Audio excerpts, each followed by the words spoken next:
الحمد لله رب العالمين، وأشهد أن لا إله إلا الله وحده لا شريك له، وأشهد أن محمدا عبده ورسوله صلى الله وسلم عليه وعلى آله وأصحابه أجمعين. أما بعد، أيها الإخوة المستمعون، نواصل الحديث في شرح رياض الصالحين، ولا زلنا في باب الصبر. أورد الإمام النووي رحمه الله تعالى حديث عبد الله بن مسعود رضي الله عنه قال: كأني أنظر إلى رسول الله صلى الله عليه وسلم يحكي نبيا من الأنبياء صلوات الله وسلامه عليهم ضربه قومه فأدموه، وهو يمسح الدم عن وجهه يقول: اللهم اغفر لقومي فإنهم لا يعلمون. متفق عليه. هذا الحديث حديث عظيم في باب الصبر، ولا سيما الصبر في الدعوة إلى الله سبحانه وتعالى، ذلك أن الداعي إلى الله وإلى الحق والهدى وإنكار الباطل، ولا سيما الشرك والكفر بالله سبحانه وتعالى، سيجابه معاداة وأذى ممن يدعوهم ومن يعمل على إنقاذهم من باطلهم وكفرهم وضلالهم. فيجب عليه أن يحرص على أن يتحلى بالصبر، وأن يكون من الصابرين على الأذى الذي يلقاه من يدعو إلى الله سبحانه وتعالى. وقد قال الله في سورة العصر: والعصر إن الإنسان لفي خسر إلا الذين آمنوا وعملوا الصالحات وتواصوا بالحق وتواصوا بالصبر. فلما ذكر التواصي بالحق وهو الدعوة إلى الله والهدى، أتبعه بالتواصي بالصبر، لأن الداعي إلى الحق والهدى عرضة للأذى ممن يدعوهم، فعليه أن يتحلى بالصبر لتمضي الدعوة وتأخذ طريقها. فنبينا عليه الصلاة والسلام يذكر هذا المثال العظيم الرائع في الصبر في باب الدعوة إلى الله سبحانه وتعالى. يحكي نبيا من الأنبياء ضربه قومه فأدموه وهو يمسح الدم عن وجهه. وحكاية النبي هنا بأن فعل النبي صلى الله عليه وسلم مثل فعله، يعني هيئة فعله وهو يسلت الدم عن وجهه حين أدمه قومه. وهذا من اهتمام نبينا عليه الصلاة والسلام بهذه القصة للنبي من أنبياء الله أدموه قومه، أي ضربه قومه على وجهه حتى سال الدم، فكان يسلت الدم عن وجهه، وفي الوقت الذي كان يسلت فيه الدم عن وجهه يقول: اللهم اغفر لقومي فإنهم لا يعلمون. هذا دليل على عظم صبره وحلمه.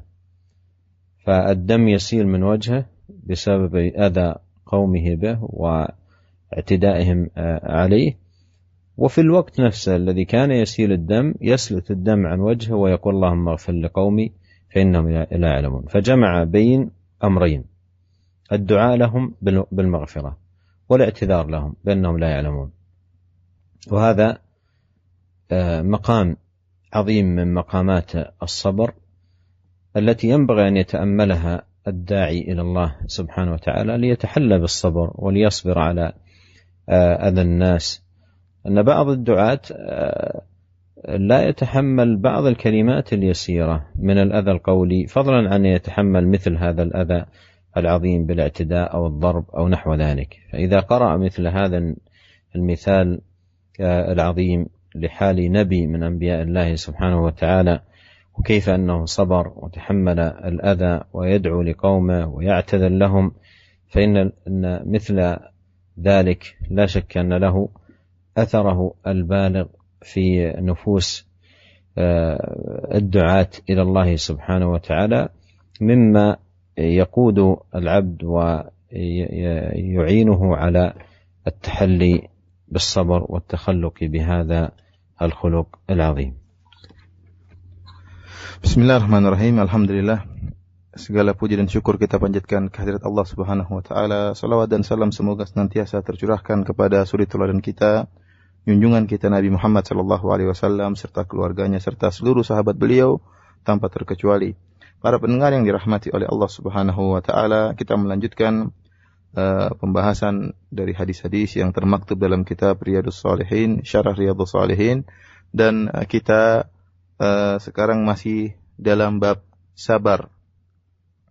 Al-Imam An-Nawawi rahimahullahu taala membawakan sebuah hadis dari Abu Abdurrahman Abdullah bin Mas'ud radhiyallahu taala anhu, di mana Abdullah bin Mas'ud radhiyallahu taala anhu berkata, "Ka'anni anzuru ila Rasulillah sallallahu alaihi wasallam yahki nabiyyan minal anbiya." Seakan-akan aku melihat kepada Rasulullah sallallahu alaihi wasallam yang sedang menghikayatkan, yang sedang menceritakan tentang seorang nabi dari golongan para nabi. Semoga salawatullahi salamuhu alaihim, semoga Allah memberikan salawat dan salamnya kepada para nabi tersebut. Kenapa dengan nabi ini? Kata Ibnu Mas'ud radhiyallahu taala anhu tatkala menceritakan tentang bagaimana Nabi sallallahu alaihi wasallam menghikayatkan nabi yang lain, darabahu qaumuhu fa'admauhu. Di mana nabi tersebut dipukul oleh kaumnya hingga akhirnya mereka membuat nabi tersebut berdarah. Wa huwa yamsahu ad-dama an wajhihi, dan nabi tersebut mengusap darah yang keluar di wajahnya. Yaqul, sambil berkata, Allahumma ghfir li qaumi fa innahum la ya'lamun. Ya Allah, ampunilah kaumku, sungguhnya mereka tidak mengetahui, sungguhnya mereka tidak mengerti. Muttafaqun alaih. Hadis ini diriwayatkan oleh Imam Al-Bukhari dan Imam Muslim dalam sahih mereka. Ini adalah hadis yang sangat agung tentang bab sabar, terutama sabar dalam berdakwah. Kenapa? Karena seorang yang berdakwah kepada jalan Allah Subhanahu wa taala, berdakwah menyerukan al-haq dan mengingkari kebatilan, terutama kesyirikan, maka dia akan berhadapan dengan gangguan-gangguan yang berat, terutama dari gangguan orang-orang yang terjerumus dalam kesyirikan. Terlebih-lebih lagi gangguan dari orang-orang yang menyeru pada kesyirikan, yang melariskan kesyirikan. Maka seorang dai, dia akan diganggu, mendapatkan gangguan dari orang-orang tersebut. Oleh karenanya Allah Subhanahu wa taala telah mengingatkan dalam surat Al-Asr tentang hal ini, bahwasanya seorang yang berdakwah dia harus bersabar. Kata Allah Subhanahu wa taala, "Wal 'asr innal insana lafi khusrin illa alladziina aamanu wa 'amilus shalihat wa tawashaw bil haqq wa tawashaw bis sabr." Kata Allah, demi masa, sungguhnya seluruh manusia tenggelam dalam kerugian kecuali orang-orang yang beriman dan beramal saleh. Kemudian kata Allah Subhanahu wa taala, wa tawashaw bil haqq, dan mereka saling berwasiat untuk menjalankan kebenaran, wa tawashaw bis sabr, dan mereka juga saling mewasiatkan di antara mereka untuk bersabar. Allah Subhanahu wa taala menyebutkan tentang wa tawashaw bil haqq. Sifat orang-orang yang beriman yaitu mereka menyuruh kepada kebenaran, saling menasihati dalam masalah kebenaran, yaitu menyuruh pada kebenaran dan mengingkari kemungkaran. Setelah itu Allah Subhanahu wa taala menyebutkan wa tawashaw bis sabr, dan hendaknya dan mereka saling mewasiatkan dalam kesabaran, karena orang yang menyeru kepada kebenaran dia pasti akan diganggu. Oleh karenanya dia harus bersabar. Dia pasti akan mendapat gangguan dari orang yang dia dakwahi. Oleh karenanya dia harus berhias dengan sikap sabar sehingga dakwanya akan terus berjalan. Dalam hadis ini Rasulullah sallallahu alaihi wasallam memberikan suatu hikayat yang sangat indah tentang sabar dalam berdakwah. Yaitu Nabi sallallahu alaihi wasallam menceritakan tentang seorang nabi yang lain yang diganggu oleh kaumnya, dan Nabi sallallahu alaihi wasallam menghikayatkan, itu meniru-niru apa yang dilakukan oleh nabi tersebut. Di mana nabi tersebut dipukul oleh kaumnya, fa'admauhu, sehingga mereka pun membuat nabi tersebut berdarah. Wa huwa yamsahud dam, dan nabi tersebut mengusap di wajahnya darah yang ada di wajahnya, dan ini ditiru oleh Nabi sallallahu alaihi wasallam agar diperhatikan, dilihat oleh para sahabat. Ini contoh yang sangat indah yang dilakukan oleh Nabi sallallahu alaihi wasallam, sampai-sampai Nabi meniru-niru apa yang dikerjakan oleh Nabi ini tatkala sang nabi yang diganggu oleh kaumnya mengusap darah dari wajahnya. Tatkala dia sedang mengusap darah dari wajahnya, menahan rasa sakit akibat yang gangguan yang dilakukan oleh kaumnya, Nabi ini berkata, Allahumma ghfir li qaumi fa innahum la ya'lamun. Ya Allah, ampunilah kaumku, sungguhnya mereka tidak mengerti. Ini menunjukkan bagaimana sabarnya Nabi tersebut dan bagaimana bijaknya Nabi tersebut. Dia sedang disakiti oleh kaumnya dan dia pun bersabar dan berdoa kepada Allah Subhanahu wa taala. Menunjukkan bagaimana sangat sabarnya Nabi tersebut. Telah menggabungkan antara sabar ya dan juga berusaha agar kaumnya dimaafkan oleh Allah Subhanahu wa taala. Dia bersabar tatkala sedang disakiti, ya. Ini dia berdoa tatkala sedang disakiti, bukan setelah disakiti. Tatkala sedang disakiti, tatkala darah sedang mengalir di wajahnya dan dia pun mengusap darah tersebut, kemudian berdoa kepada Allah Subhanahu wa taala agar Allah mengampuni mereka. Bahkan bukan cuma agar Allah mengampuni mereka, dia berdoa kepada Allah dan menyebutkan uzur bagi kaumnya dan mengatakan fa innahum la ya'lamun. Sungguhnya mereka kaumku tidak mengerti sehingga akhirnya mereka melukaiku. Ya. Ini adalah suatu kondisi yang sangat luar biasa, suatu tingkatan yang sangat luar biasa dalam hal sabar. Agar kita bisa memperhatikan contoh yang disebutkan oleh Nabi Shallallahu Alaihi Wasallam ini, ya terutama para dai. Kenapa? Karena sebagian duat, sebagian dai sangat tidak sabar. Baru diganggu oleh kaum yang dia dakwai, dia mendakwai masyarakat. Baru diganggu oleh masyarakat dengan gangguan perkataan saja. Dia sudah tidak sabar. Bagaimana lagi kalau diganggu dengan gangguan fisik, dengan pemukulan yang menimbulkan darah sebagaimana yang dialami oleh Nabi ini. Oleh karena jika seorang dai memperhatikan hadis ini, ya, bagaimana Nabi SAW mengkisahkan tentang seorang Nabi, maka tentunya ini akan memberikan pengaruh yang besar dalam hatinya, ya, sehingga dia akan bisa menjadi mudah untuk bersabar karena melihat tentang bagaimana sabarnya seorang nabi bahkan berdoa bagi kaumnya. Wa qawluhu radhiyallahu anhu fi qaul Ibn Mas'ud radhiyallahu anhu fi hadha al-hadith كأني أنظر إلى رسول الله صلى الله عليه وسلم يحكي نبيا. يعني المحاكاة كما عرفنا قبل قليل هي أن يفعل مثل فعل من يحاكيه، يفعل فعلا مماثلا لفعله، وهذا في مقام التعليم والبيان واستحضار هذا العمل العظيم المجيد الذي قام به هذا النبي عليه السلام الذي حكى النبي صلى الله عليه وسلم فعله. فحكاية الفعل في مثل هذا المقام، حكاية فعل الغير في مثل هذا المقام فعل محمود لما فيه من النفع والفائدة والأثر. وقد ثبت في سنن الترمذي من حديث عائشة رضي الله عنها أن النبي عليه الصلاة والسلام قال: ما أحب أني حكيت أحدا وأن لي كذا وكذا. ما أحب أني حكيت أحدا وأن لي كذا وكذا.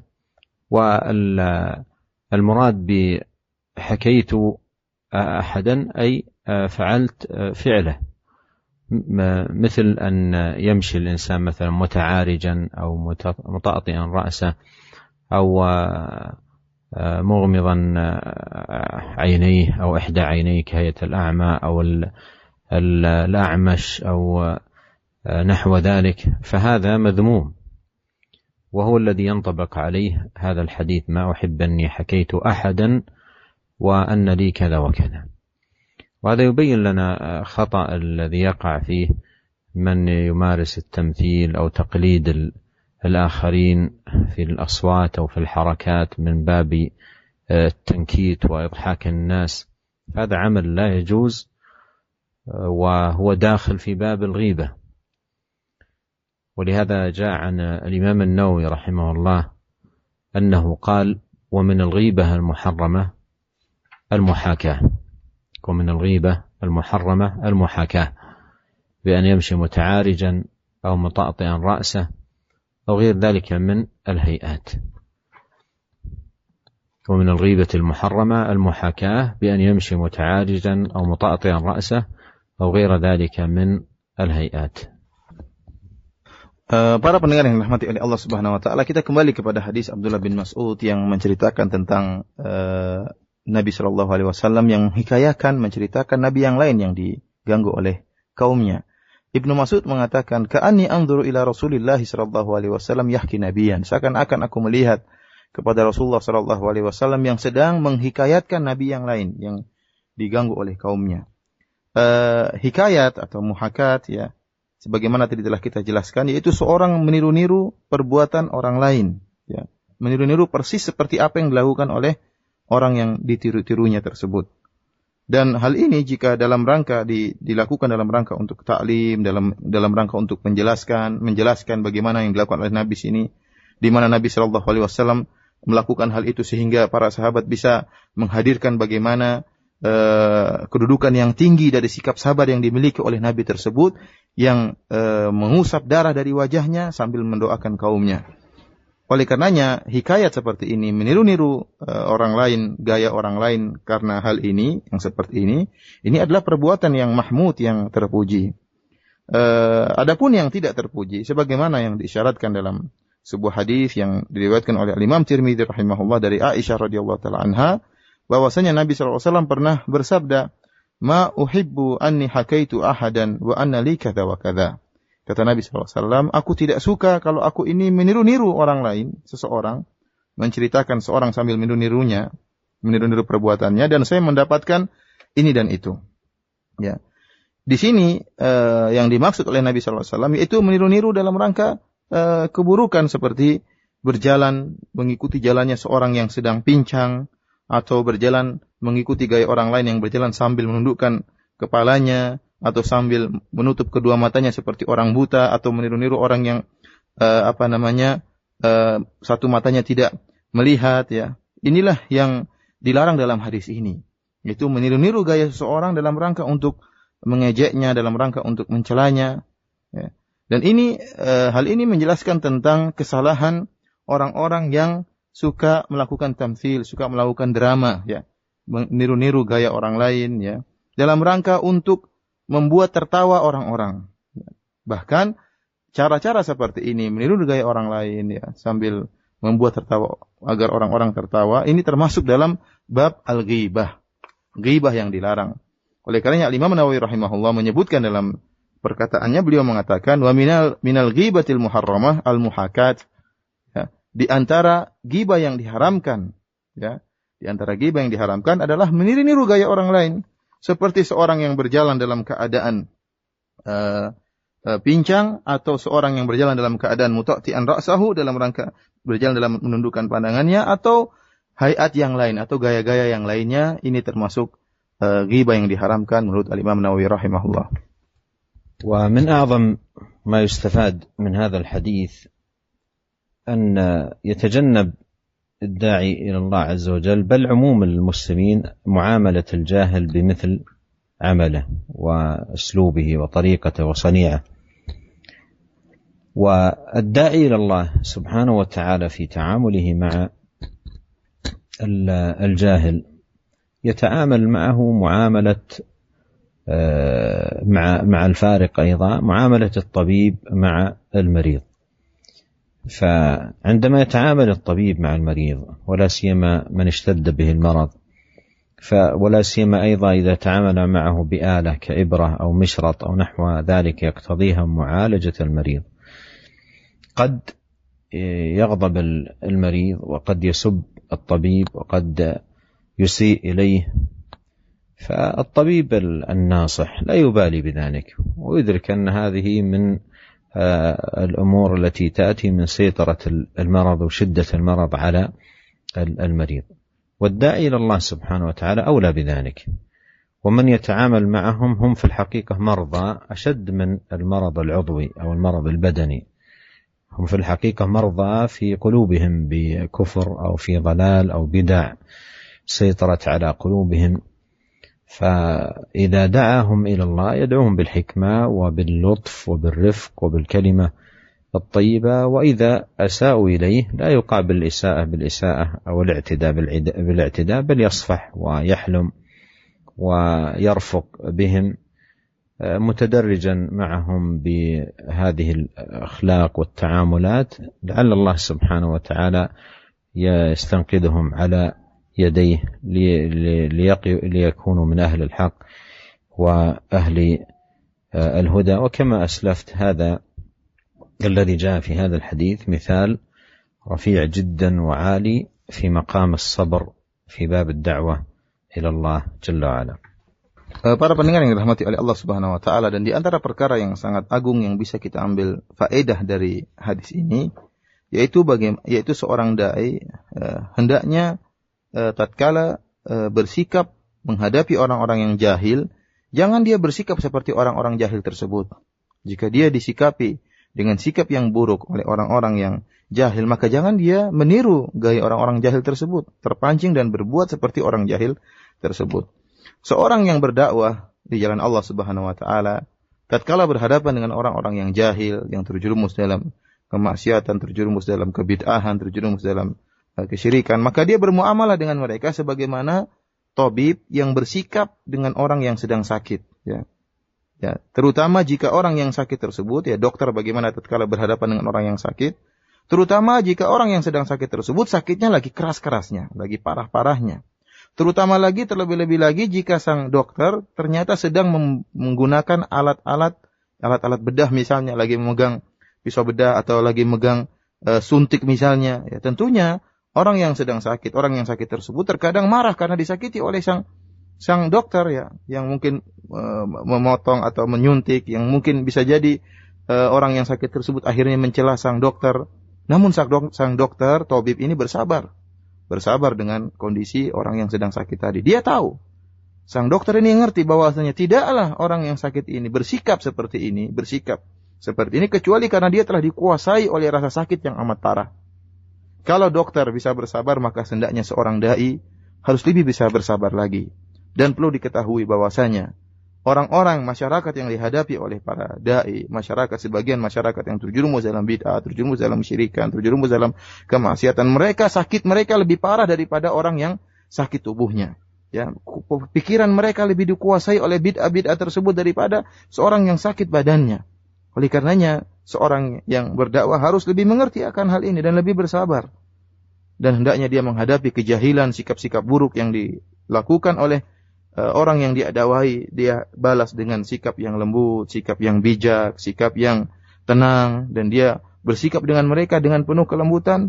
Bisa jadi semoga Allah Subhanahu wa taala dengan sikap lembutnya tadi bisa menyelamatkan orang-orang jahil tadi, sehingga orang-orang yang jahil tadi mendapatkan hidayah disebabkan dai tersebut yang sabar dalam berdakwah. ثم أورد الإمام النووي رحمه الله تعالى بعد ذلك حديث أبي سعيد وأبي هريرة عن النبي صلى الله عليه وسلم قال: ما يصيب المسلم من نصب ولا وصب ولا هم ولا حزن ولا أذى ولا غم حتى الشوكة يشاكها إلا كفر الله بها من خطاياه. متفق عليه. هذا حديث أيضا في بيان مقام الصبر، وأن المسلم فيما يصيبه في هذه الحياة الدنيا من مرض أو تعب أو هم أو حزن أو ألم أو غم أو غير ذلك، حتى الشوكة يشاكها، ولو كانت شوكة صغيرة جدا تأخذه في طرف قدمه، إلا كفر الله بها من خطاياه. وهذا يستفاد منه أن المصائب كفارات يكفر بها الله سبحانه وتعالى خطايا العبد. ولهذا ينبغي على العبد إذا أصابه النصب أو الوصب وهو المرض أو الهم أو الحزن أو الأذى أو الغم أو غير ذلك أن يصبر، وأن يحتسب ذلك عند الله سبحانه وتعالى تكفيرا لخطاياه. Kemudian Imam Nawawi rahimahullah membawakan hadis yang lain dari Abu Sa'id dan Abi Hurairah radhiyallahu ta'ala anhuma dari Nabi sallallahu alaihi wasallam, di mana Nabi sallallahu alaihi wasallam pernah bersabda, "Ma yusibul muslima min nasabin", tidaklah seorang muslim ditimpa dengan rasa letih, wala wasabin, dan juga tidak ditimpa dengan rasa sakit, wala hammin wala hazanin wala adzan, ditimpa dengan rasa kesedihan ataupun gangguan, wala ghammin, atau perasaan gundah gulana, hatta syaukatu yushakuha illa kafarallahu biha min khotayahu, bahkan duri yang menusuk di kakinya, ya, kecuali Allah akan subhanahu wa ta'ala, Allah akan menjadikan musibah-musibah tersebut sebagai penebus dosa-dosanya. Hadis ini diriwayatkan oleh Imam Al-Bukhari dan Imam Muslim. Para pendengar yang dirahmati oleh Allah Subhanahu wa taala, hadis ini juga menjelaskan tentang bagaimana kedudukan yang tinggi dari kesabaran. Ya, bahwasanya seorang muslim jika ditimpa dengan suatu gangguan apa saja dalam kehidupan dunia ini, kita tahu bahwasanya musibah gangguan yang menimpa seorang muslim beraneka ragam dalam kehidupan dunia ini. Ya, ditimpa dengan apapun, baik rasa letih ataupun penyakit ataupun rasa sedih ataupun gangguan ataupun gundah gulana, ya bahkan duri yang kecil yang menusuk di kakinya, di ujung kakinya, jika dia bersabar maka hal itu akan dijadikan penebus dosa oleh Allah Subhanahu wa taala. Oleh karenanya seorang hamba jika dia ditimpa dengan musibah-musibah ini, ya, hendaknya dia bersabar dan berihtisab mengharapkan ganjaran di sisi Allah Subhanahu wa taala. ثم أورد رحمه الله تعالى في الباب نفسه الصبر على المصاب حديث ابن مسعود رضي الله عنه قال: دخلت على النبي صلى الله عليه وسلم وهو يوعك، فقلت: يا رسول الله إنك توعك وعكا شديدا. والوعك هو شدة الحمى وما يصحب ذلك من إعياء وتعب.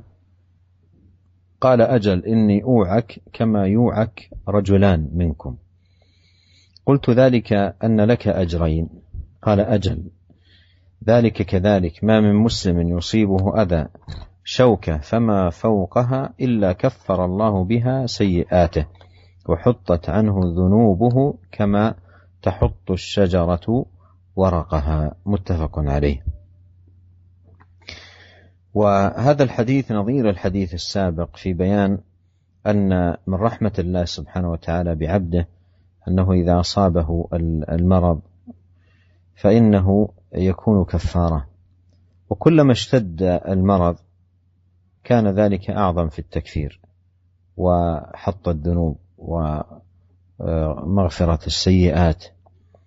وأن على الإنسان في هذا المقام، مقام الابتلاء بالمرض أو الفقر أو النصب أو الهم أو غير ذلك، أن يتحلى بالصبر محتسبا أجر ذلك وثوابه وما فيه من تكفير سيئاته.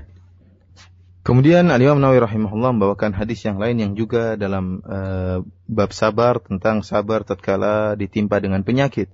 Dari Ibnu Mas'ud radhiyallahu ta'ala anhu, beliau berkata, "Dakhaltu 'ala Nabi sallallahu alaihi wasallam wa huwa yu'ak." Aku menemui Nabi sallallahu alaihi wasallam dan tatkala itu Nabi sallallahu alaihi wasallam dalam keadaan demam, ya. Al-wa'ak yaitu adalah demam yang sangat parah yang disertai dengan rasa letih yang sangat amat payah, ya. Jadi rasa demam yang tinggi dengan rasa keletihan yang berat. Maka aku berkata, "Wahai Rasulullah, innaka tu'ak wa'kan syadidan." Sungguhnya engkau sekarang ditimpa dengan demam yang sangat berat. Maka kata Nabi sallallahu alaihi wasallam, "Iya, sungguhnya aku ditimpa dengan demam sebagaimana ditimpa dua orang." Ya, ditimpa dua orang demam. Jadi seakan-akan demamnya dua orang digabungkan, diberikan kepada Nabi sallallahu alaihi wasallam. Maka aku berkata, "Dzalika anna laka ajrain." Apakah engkau ditimpa dengan demikian karena engkau mendapatkan dua pahala, dua ganjaran? Kata Nabi sallallahu alaihi wasallam, "Ajal." Memang demikian. Demikianlah perkaranya. Kemudian kata Nabi sallallahu alaihi wasallam, "Ma min muslimin yusibuhu adan syaukatun fama fawqaha illa kafarallahu biha sayyi'atihi wa huttat anhu dhunubuhu kama tahuttu syajaratu waraqaha." Kata Nabi sallallahu alaihi wasallam, tidaklah seorang muslim ditimpa dengan gangguan, baik duri yang kecil ataupun yang lebih daripada itu, gangguan yang lebih berat daripada itu, kecuali Allah Subhanahu wa taala akan menjadikan gangguan tadi sebagai penebus dosa-dosanya dan akan gugur, akan penebus kesalahan-kesalahannya dan akan gugur dosa-dosanya sebagaimana sebuah pohon yang menggugurkan daun-daunnya. Hadis ini hadis yang sahih yang diriwayatkan oleh Imam Bukhari dan Imam Muslim dalam sahih mereka. Hadis ini sebagaimana hadis yang lalu yang menunjukkan bagaimana rahmat Allah Subhanahu wa taala kepada hamba-hambanya, di mana Allah Subhanahu wa taala menjadikan apa saja gangguan apa saja yang menimpa hamba-hambanya sebagai kafarah, sebagai penebus dosa. Dan di sini perlu diingatkan, semakin berat ya sakit seseorang, maka semakin besar pula penebus dosa yang akan dia dapatkan. Ya, semakin banyak dosa-dosa yang akan digugurkan darinya. Oleh karenanya seorang manusia, seorang hamba, ya, tatkala diuji oleh Allah Subhanahu wa taala dengan ujian apapun, baik penyakit, baik kesedihan, kemiskinan, ya, kesulitan, apa saja, hendaknya dia bersabar dan mengharapkan ganjaran dari Allah Subhanahu wa taala. ثم أورد رحمه الله حديث أبي هريرة رضي الله عنه قال قال رسول الله صلى الله عليه وسلم: من يرد الله به خيرا يصب منه، رواه البخاري.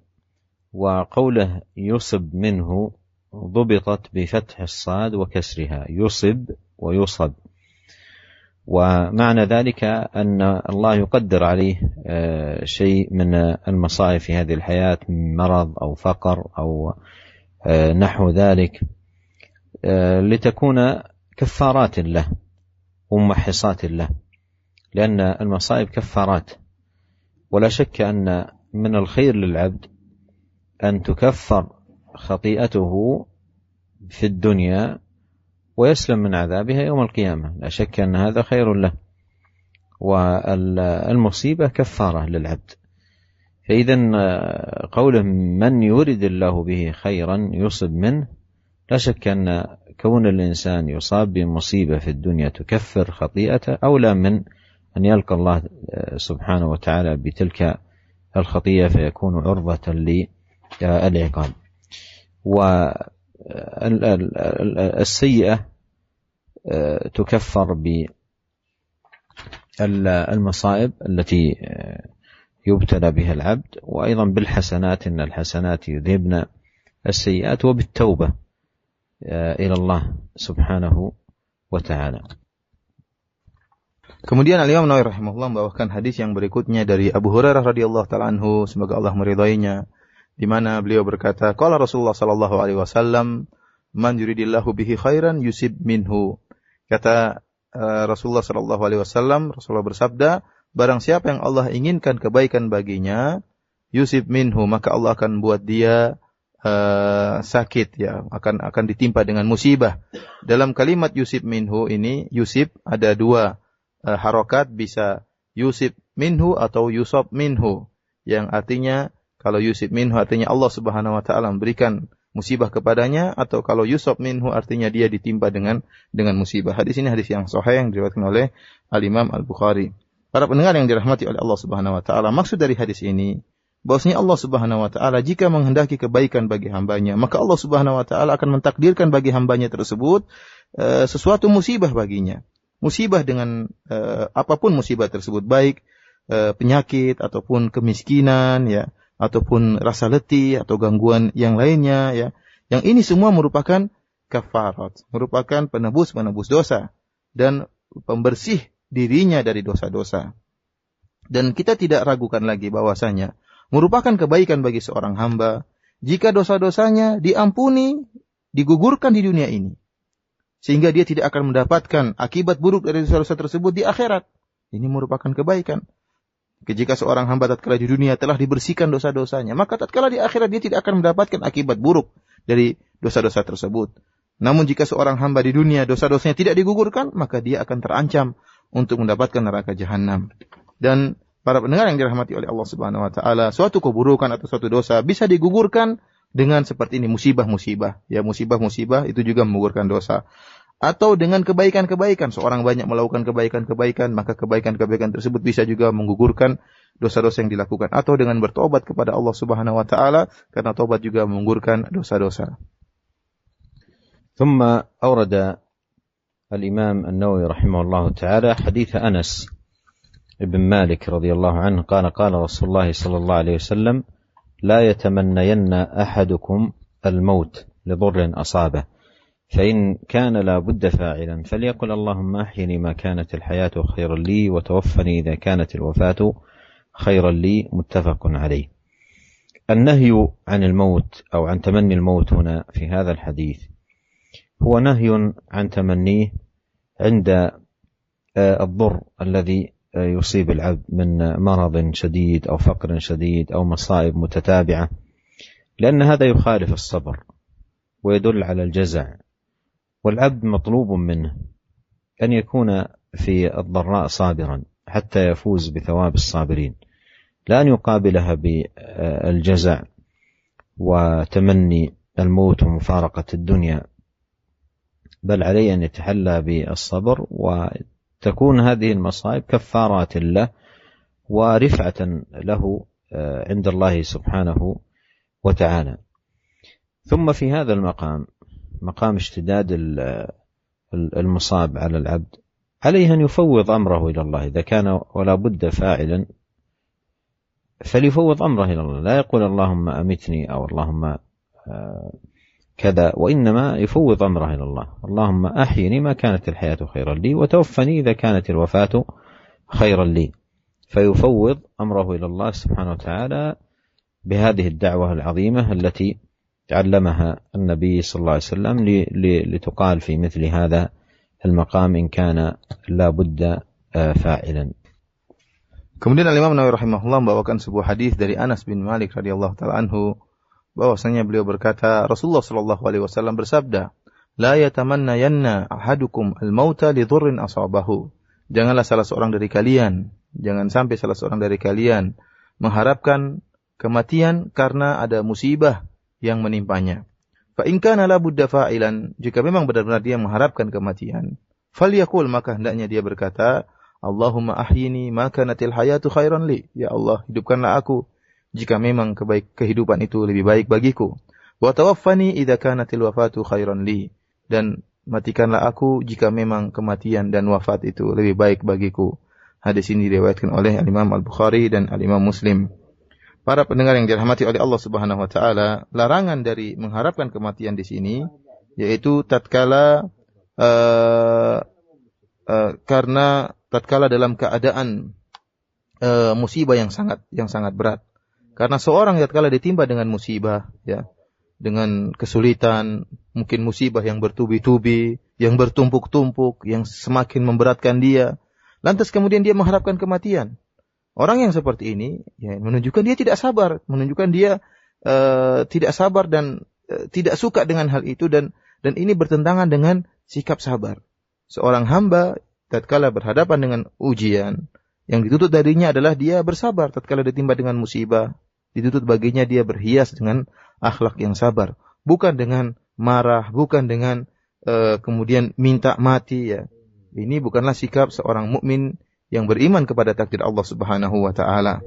Dan tatkala musibah tersebut sudah sangat amat berat, bertubi-tubi, ya, maka hendaknya dia serahkan urusannya kepada Allah Subhanahu wa taala. Kalau memang dia sudah tidak mampu berhadapan dengan musibah yang begitu besar, ya, musibah yang bertumpuk-tumpuk, maka segera serahkan urusannya kepada Allah dengan doa yang diajarkan oleh Nabi sallallahu alaihi wasallam ini.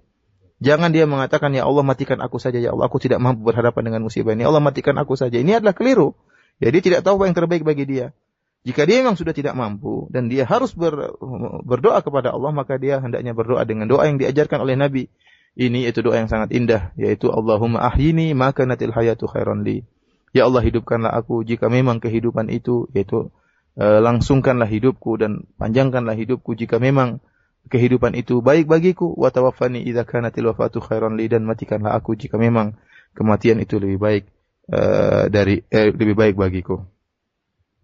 ثم أورد رحمه الله تعالى حديث خباب بن الأرت رضي الله عنه قال: شكونا إلى رسول الله صلى الله عليه وسلم وهو متوسد بردة له في ظل الكعبة، فقلنا: ألا تستنصر لنا، ألا تدعو لنا، أي تطلب من الله أن ينصرنا، تدعو الله عز وجل أن يخلصنا من أذى المشركين. فقال عليه الصلاة والسلام: قد كان من قبلكم يؤخذ الرجل فيحفر له في الأرض فيجعل فيها، ثم يؤتى بالمنشار فيوضع على رأسه فيجعل نصفين، ويمشط بأمشاط الحديد ما دون لحمه وعظمه، ما يصده ذلك عن دينه. والله ليتمن الله هذا الأمر حتى يسير الراكب من صنعاء إلى حضرموت لا يخاف إلا الله والذئب على غنمه ولكنكم تستعجلون. رواه البخاري. هذا الحديث جمع فيه النبي صلى الله عليه وسلم بين الحث على الصبر على الأذى، وأن الواجب على المسلم أن يصبر على أذى أعداء الدين، ومع الأخذ بأسباب النصر والتمكين لدين الله والدعوة إليه. وأيضا ذكر عليه الصلاة والسلام أن الله عز وجل متم دينه، بحيث أن الراكب من صنعاء إلى حضرموت لا يسير لا يخاف إلا الله والذئب على غنمه، أي من استتباب الأمن في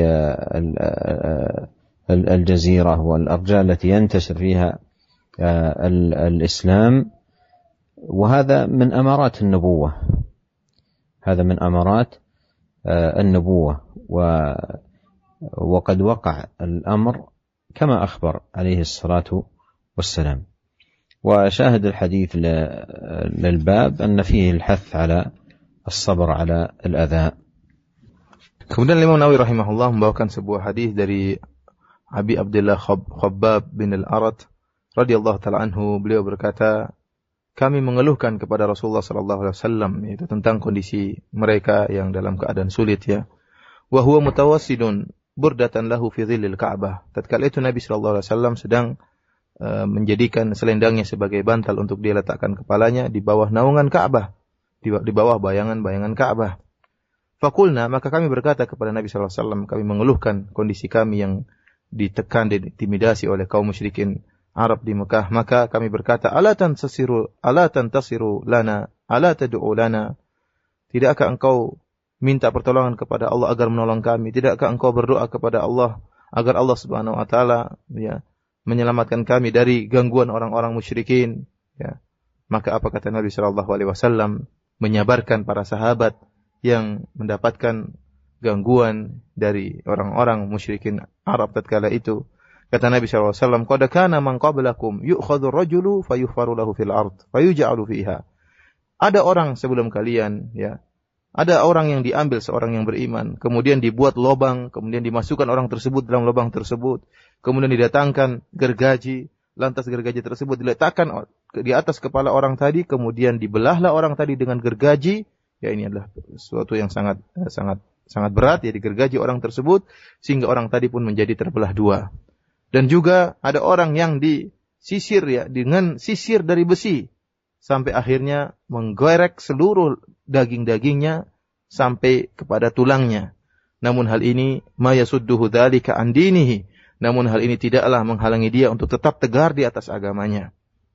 Kemudian kata Nabi sallallahu alaihi wasallam, "Wallahi la yutimmanna Allahu hadzal amr hatta yasira ar-rakibu min San'a ila Hadramaut la yakhafu illa Allah wa dhi'ba ala ghanamih." Demi Allah kata Nabi sallallahu alaihi wasallam, Allah Subhanahu wa taala akan menyempurnakan agama ini sampai nanti ada seorang yang berjalan ya di atas yang naik tunggangannya dari kota San'a sampai kota Hadramaut dan dia tidak takut kecuali kepada Allah Subhanahu wa taala dan khawatir ya adanya serigala yang akan memakan atau mengambil kambingnya. Walakinnakum tasta'jilun, akan tapi kalian tergesa-gesa. Dalam hadis ini, para pendengar yang dirahmati oleh Allah Subhanahu wa taala, Nabi sallallahu alaihi wasallam menggabungkan antara memotivasi para sahabat untuk bersabar kepada Allah Subhanahu wa taala dan juga Nabi sallallahu alaihi wasallam mendorong mereka ya untuk berusaha terus ya mengambil sebab-sebab yang bisa mendatangkan kemenangan bagi kaum muslimin ya. Di mana Nabi sallallahu alaihi wasallam menjelaskan bahwasanya wajib bagi seorang muslim tatkala berjalan di atas agamanya bersabar atas segala gangguan. Ya, terutama dalam menjalankan ketaatan agamanya. Dia diganggu, dia harus bersabar. Namun selain dia bersabar, dia juga berusaha mengambil sebab-sebab agar Allah memberikan tamkin, memberikan kemenangan, kedudukan bagi kaum muslimin. Oleh karenanya Nabi sallallahu alaihi wasallam menyebutkan dalam hadis ini, memberi semangat kepada para sahabat bahwasanya Allah Subhanahu wa taala akan menyempurnakan agamanya. Sampai-sampai ya tatkala Islam sudah tersebar ya di mana-mana sampai di San'a, sampai Hadramaut, di mana ada seorang yang berjalan naik tunggangannya, berjalan dari kota San'a menuju kota Hadramaut, dia tidak merasa takut sama sekali kecuali hanya kepada Allah dan dia memiliki kekhawatiran, dia bawa kambing-kambingnya, dia khawatir kalau ada serigala yang akan mengambil atau memangsa kambingnya ya. Dan ini menunjukkan bahwasanya adalah salah satu dari tanda-tanda kenabian dan hal ini pernah terjadi ya. Sudah pernah timbul keamanan yang sampai pada tingkatan ini di mana seorang muslim berjalan dari San'a menuju Hadramaut, mereka tidak takut, tidak khawatir dimusuhi oleh orang musyrikin, akan tapi hanya takut kepada Allah Subhanahu wa taala dan khawatir kalau ada kambing mereka yang dimangsa oleh serigala. ثم أورد رحمه الله تعالى عن ابن مسعود رضي الله عنه قال: لما كان يوم حنين آثر رسول الله صلى الله عليه وسلم ناسا في القسمة، فأعطى الأقرع بن حابس 100 من الإبل، وأعطى عيينة بن حصن مثل ذلك، وأعطى ناسا من أشراف العرب وآثرهم يومئذ في القسمة. فقال رجل: والله إن هذه قسمة ما عدل فيها وما أريد فيها وجه الله. فقلت: والله لا أخبرن رسول الله صلى الله عليه وسلم، فأتيته فأخبرته بما قال، فتغير وجهه حتى كان كالصرف، يعني اللون الأحمر. ثم قال: فمن يعدل إذا لم يعدل الله ورسوله؟ ثم قال: يرحم الله موسى قد أوذي بأكثر من هذا فصبر. فقلت: لا جرم، لا أرفع إليه بعدها حديثا متفق عليه، أي بسبب ما رآه من تأثر النبي صلى الله عليه وسلم لتلك المقالة. شاهد الحديث صبر النبي عليه الصلاة والسلام واستذكاره واستحضاره لصبر الأنبياء من قبله. وقد قال الله جل وعلا له في القرآن: فاصبر كما صبر أولو العزم من الرسل. وموسى عليه السلام من أولي العزم من الرسل، وهو نبينا عليه الصلاة والسلام يقول في هذا المقام، مقام الصبر: يرحم الله موسى قد أوذي بأكثر من هذا فصبر. فهذا أيضا يفيد أن تذكر الإنسان لمقامات الصابرين يعينه على الصبر والتحلي به. Para pendengar yang dirahmati oleh Allah Subhanahu wa taala, kemudian Al-Imam Nawawi rahimahullah membawakan suatu hadis dari Ibnu Mas'ud radhiyallahu taala anhu.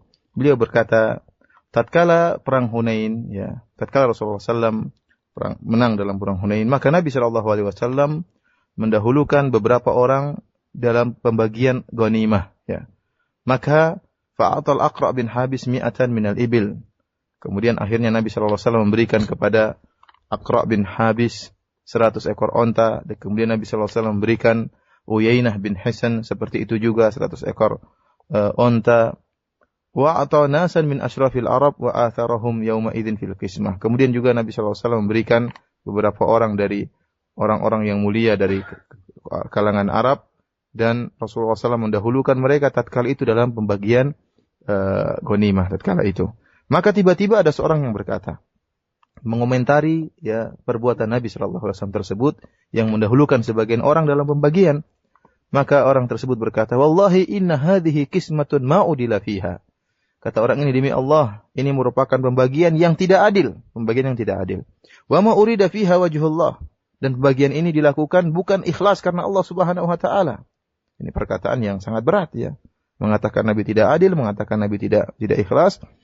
Fakultu, maka Ibnu Mas'ud berkata, wallahi la ukhbiranna Rasulullah sallallahu alaihi wasallam fa ataituhu fa akhbartuhu bima qala. Kata Ibnu Mas'ud, demi Allah, saya akan menyampaikan perkataanmu ini, akan saya sampaikan kepada Rasulullah sallallahu alaihi wasallam. Ya. Maka aku pun mendatangi Nabi sallallahu alaihi wasallam dan aku kabarkan tentang perkataan tersebut, apa yang telah dikatakan oleh lelaki tadi. Fataghayyara wajhuhu hatta kana kasirf. Kemudian ternyata wajah Nabi sallallahu alaihi wasallam berubah tatkala itu, ya. Berubah sampai seperti warna merah, yaitu muka yang sangat merah dan padam, ya, yang mendengar perkataan yang seperti itu. Kemudian kata Nabi sallallahu alaihi wasallam, "Faman ya'dil idza lam ya'dilillahu wa rasuluhu." Kalau Allah dan Rasulnya tidak adil, maka siapakah yang bisa adil? Kemudian kata Nabi sallallahu alaihi wasallam, "Yarhamullahu Musa, qad udhiya bi aktsara min hadza fa sabar." Semoga Allah Subhanahu wa taala merahmati Nabi Musa alaihissalam. Sungguh dia telah diganggu dengan lebih daripada perkataan ini dan dia pun bersabar. Kemudian kata Ibnu Mas'ud, la jarama la arfa ilahi ba'da haditsan. Kata Ibnu Mas'ud, kalau gitu saya tidak akan lagi menceritakan kepada Nabi perkataan-perkataan yang buruk kepada Nabi sallallahu alaihi wasallam. Kenapa? Karena Ibnu Mas'ud melihat begitu ada perkataan yang buruk kepada Nabi disampaikan kepada Nabi, maka Nabi sallallahu alaihi wasallam berubah wajahnya memerah, ya. Kemudian yang sikap seperti ini tidak disukai oleh Ibnu Mas'ud radhiyallahu taala anhu. Para pendengar yang dirahmati oleh Allah Subhanahu wa taala, dalam hadis ini disebutkan bagaimana Nabi sallallahu alaihi wasallam diganggu dengan perkataan yang mungkin perkataan tersebut sedikit akan tapi perkataan yang sangat berat. yang mengatakan Nabi SAW tidak adil dan mengatakan Nabi SAW membaginya bukan karena wajah Allah, tidak ikhlas kepada Allah Subhanahu wa taala. Maka Nabi SAW bersabar tatkala itu. Bahkan Nabi SAW mengingat tentang sabarnya nabi-nabi terdahulu, karena Allah Subhanahu wa taala memerintahkan Nabi untuk bersabar sebagaimana ulul azmi.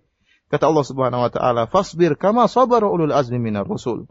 Hendaknya engkau bersabar wahai Muhammad sebagaimana para ulul azmi telah bersabar, dan di antara rasul-rasul ulul azmi di antaranya Nabi Musa alaihissalam. Kemudian Nabi SAW menyebutkan bagaimana sabarnya Musa untuk menenangkan hatinya. Kata Nabi SAW, Allah merahmati Nabi Musa. Beliau telah diganggu oleh kaumnya lebih daripada gangguan ini. Akan tapi beliau bersabar. Maka hadis ini memberikan faedah kepada kita, terutama bagi seorang dai, untuk bersabar tatkala diganggu oleh masyarakat atau diganggu oleh kaumnya tatkala dia sedang berdakwah. ثم أورد رحمه الله حديث أنس رضي الله عنه قال رسول الله صلى الله عليه وسلم إذا أراد الله بعبده خيرا عجل له العقوبة في الدنيا وإذا أراد الله بعبده الشر أمسك عنه بذنبه حتى يوافي به يوم القيامة. وقال النبي صلى الله عليه وسلم إن عظم الجزاء مع عظم البلاء وإن الله تعالى إذا حب قوما ابتلاهم فمن رضي فله الرضا ومن سخط فله السخط. رواه الترمذي وقال حديث حسن.